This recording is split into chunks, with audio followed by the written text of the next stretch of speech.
How's it going, everybody? This is day 2 of 4 days in a row of sourcing for our eBay store.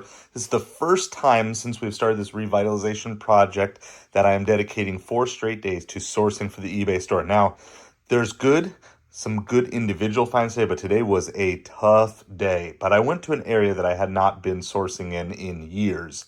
And so we had some good finds, but overall, I would say it was definitely rough, and so we pushed ourselves to learn a little bit. We did not find anywhere near the amount of items, but I also put some really good habits into practice, and we'll talk about that here at the end. First of all, let's get through the finds, by the way, before we get into this here. Hi, everybody. My name is Craig. Welcome to A Side Hustle. The goal of this channel is to move 10,000 people from stupidly broken to fully free in soul, heart, mind, strength, and wallet. So please hit that like, hit that subscribe, and if you are so willing, you can become a member, get early access to videos like these. You'll get about 6 to 8 to 12 hour early window for some of the videos that we put out.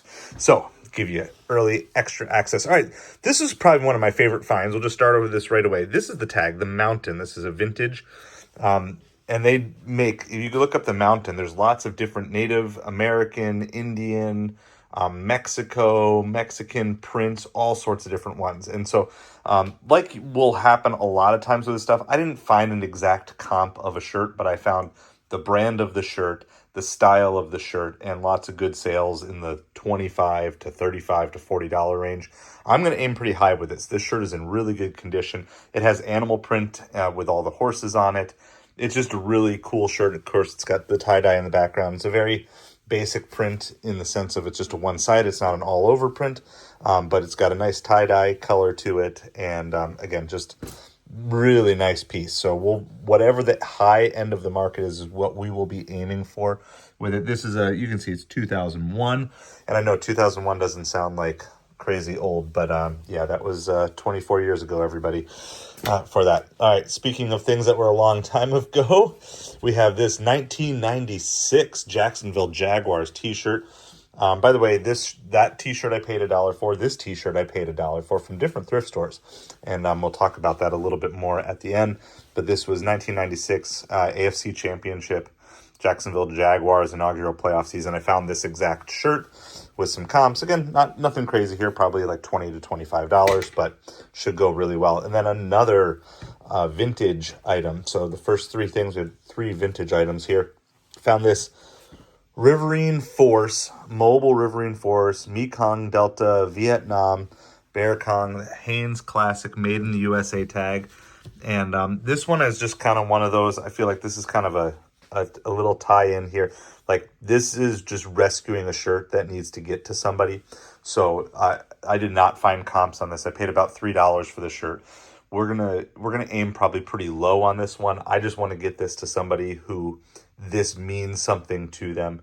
You know, we have a lot of good Vietnam vets out there and who serve this country, and a lot of them who did so under less than ideal circumstances. And I don't know too much about this, but I did find there was lots of sales of Riverine Force items, just not necessarily the shirts. So we'll just probably set this, I don't know exactly where, but we're going to set this in the low end of the market, try to just get this to someone. Hopefully this can make somebody's Christmas, or just be a nice gift for someone, or maybe they had this shirt, they lost it, and it means something to them. That's just kind of significant. So that's what we're going to do with that. And then staying on the vintage thing, we did also grab this vintage Florida State. I really like this. I went on a day like today where it's kind of slow. I spend a little extra time going through hats, going through ties, and different things like this. So this is the brand, Top of the World. And so anyway, I just really liked all the design on it. Of course, we are in Florida, so finding something Florida State works really well with that vintage hat. We also grabbed this Vice Golf hat. This one is not vintage, but there was like some good comps on Vice Golf, and I found, again, this exact hat. And so probably looking the $20 range for it. All right. All right, we got a couple of, only one button-down shirt, which is just crazy to me. There were a few that I passed on that I could have grabbed, that I was just like, you know what? I just want to be really careful, cautious. Most of these shirts, they're available all the time. Now, this one is Johnny O. I do not grab most Johnny O anymore, sadly, but this one is the Performance, and got it for $5. And so this is kind of that wicking performance, kind of a little bit of a stretch to it. And it's an extra large. It's got a nice check pattern and it's long sleeve. So it's kind of lines up with a bunch of different things here. All right. And then this one is maybe my second favorite. That first shirt that I showed you is probably my favorite shirt of the day. This is probably my second favorite shirt of the day. It's a Patagonia. It is so hard to find Patagonia by me. There's just not a lot of it around, and a lot of it doesn't make it. But not only is it Patagonia, this is all stitched, embroidered here on this.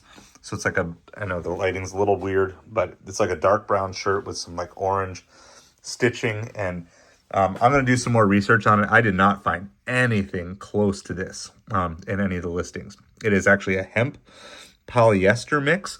And so I know there's a way that you can go and date the tags and stuff like that, and I just don't normally have to worry about it. And then there's, on top of that, there's even more embroidery on the back. It was just super cool. And for $5, that was one of the few that was an instant pickup, throw it in the cart right away. I did not have many of those. This came also from the same thrift store, and this was kind of a posh thrift store, but there were certain things that were just marked the right price. This is the Polo Ralph Lauren Polo Bear, the ski bear. This is probably about the worst possible ski bear item you can find. Comps for these, and these are pajama pants. Comps for these are like in the $15 to $20 range. Maybe we'll be able to get a little bit higher as we're getting close to Christmas and getting to cooler weather. But I mean, obviously, anytime you can find a polo bear is great. But this is about the worst way to find it. You want to find it on an old vintage sweater or something like that. And then you can find hundreds of dollars worth of clothing here. In this case, it's new. It's not vintage. This is modern, like within the last 3 to 5 years, most likely that it was made. But nonetheless, it will sell, and we paid $5. The last thing we got from that same thrift store that we also paid $5 for is this Brooks Brothers. These are like coral in color, I would say would be the good color. But they were new with tags. And so they were $50 pants. I don't buy much Brooks Brothers at all. But they're 36 by 30. Brooks Brothers pants, new with tags. And again, paid $5 for them. So we'll probably be aiming, again, my general rule of thumb, unless comps say otherwise, I generally go for about half of the sticker price. So list it right around $25, something like that. Unless comps say that it's worth a little bit more than that. That's generally where I like to go. All right, and then one last thing. We did get a sport coat. This is a different sport coat. It's called an X-suit. And so this is a very modern, and, we were talking about like performance type of things. This is a performance sport coat. It is actually machine washable, which is kind of crazy. So you don't really think of being able to throw a sport coat, but because of the material make of it, it's viscose and polyamide and elastane, polyester and all this. You can actually throw this. It's an actual sport coat, but you can throw it right into your washing machine. And so I can definitely see how this would be appealing. There were just a couple of comps out there, just only a couple listed, only a couple of comps. But I've been having fun with these sorts of things because it means that there is interest, but there's just kind of, it's either not on people's radar or it's hard to find or whatever. And so we're going to get that listed as well. So what is the total here? This is not a lot of items. 1, 2, 3, 4, 5, 6, 7, 8, 9, 10. So 10 items for the full day. And, that was 6 or 7 thrift stores that we went to today. Something like that. 2 of them I walked out of with absolutely nothing. And that's okay. Now, one of the reasons it was easy to do that is they were small. They had 1 or 2 racks of men's clothing. They were smaller thrift stores, not big ones. The biggest store I went to one Goodwill, but all our Goodwills got bought out yesterday because it was 40% off. So I figured it was a better day to go try to pivot and go to some other smaller thrift stores and ones that I wouldn't normally go to.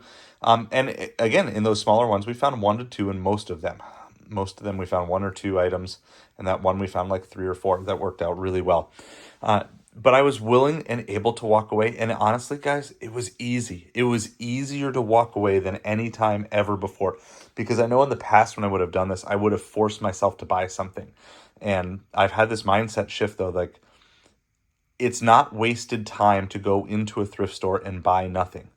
It's wasted time to go into a thrift store and spend your money on something that you don't want to buy and you don't want to list, and you're going to be upset that you even bought it in the first place. And so as I look through this here, there is nothing from what I bought today that I'm like, oh man, what a bummer. But there are lots of marginal things that I put back because it's like, you know what? There's always going to be a better opportunity. Save your money for the best opportunities. Obviously you do need to find product to buy and to do that, but it's like, look, if the items aren't out there, and especially now when I'm just trying to find all these places, you know, I don't have a ton of honey holes or anything like that. I'm still trying to find out where the honey holes are. And so the best thing that I can do is save my money, buy the best of the best of when I come across it right now, and then start figuring out what is the rotation of the stores, how often I need to go to them to get to see a good turnover of inventory. And this is going to take a couple of months probably to really figure this out. Okay, so one, be willing to walk away. The other lesson here is these posh high-end thrift stores a lot of times will blow out the vintage stuff because it just doesn't match their clientele. And so that was a huge lesson. I had multiple stores today where I'm buying shirts that sell on eBay for $50, $40, $30 that I'm buying for $5 or less, even though most everything else in the store is overpriced, but because it's vintage and it's just not the style that the people that normally go to that store want to buy, I can come in and be the end buyer. So like I bought that Jacksonville Jaguar shirt, came from a posh thrift store. They're not going to be able to sell that. Nobody's going in there for that. They're going in for button-down shirts and nice pants and sport coats. They're not going in there for 1996 Jacksonville Jaguars t-shirts, okay? And so because of where I'm positioned, yes, sometimes it hurts to have to pass on something that's a good item that's just way overpriced. But at the same time, don't necessarily skip those stores because maybe there's something really good and cheap in there. And that's exactly what we found today as well. So we've got 10 items, if I counted right. Anyway, 10 items or so that are going to be added to the list. We listed, I believe, 11 items brand new tonight. Plus, then I relisted, fixed some listings on about 15. So all in all, we have about 26 newer updated listings in the store. And we're just going to keep on pushing and keep on finding the best stuff as we keep moving forward. So let me know down in the comments below, how easy would it be for you to walk out of a thrift store without spending anything? Or do you always feel like you have to buy something, or if or not, it was a waste of time? All right. Thank you so much. Talk to you soon.